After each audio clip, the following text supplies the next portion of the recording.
Hi everyone, we are working on our personal expertise digital journal. Remember, I have that in your work in progress at the top of your Google Classroom under classwork.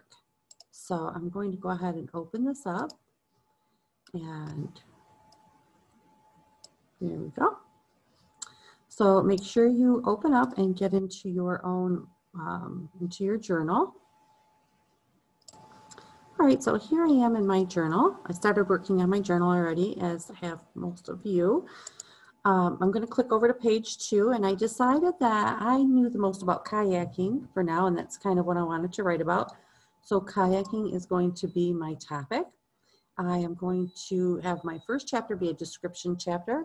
So I will be describing kayaks.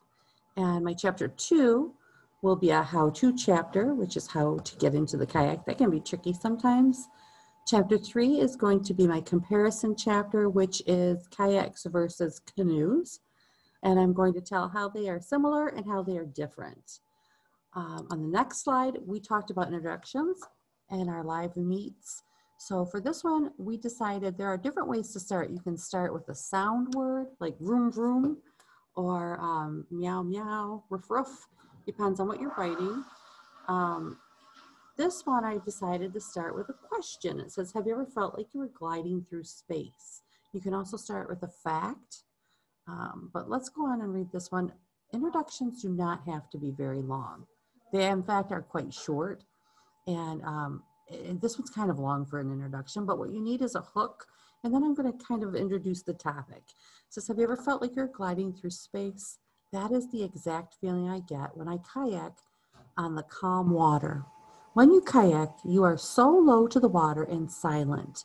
You can move through the water like a fish gliding through the lake. All of the wildlife are left undisturbed, and you can get a great view of the animals. Read on to learn more about how you can kayak too. So we actually looked at mentor texts or how other authors had written introductions and hooks and learned how to write ours. So that's kind of what we're looking at. And if you're not quite sure how to begin, you should go back and look in Epic, in the Get Epic website, and look at some of the books there or look at some informational books.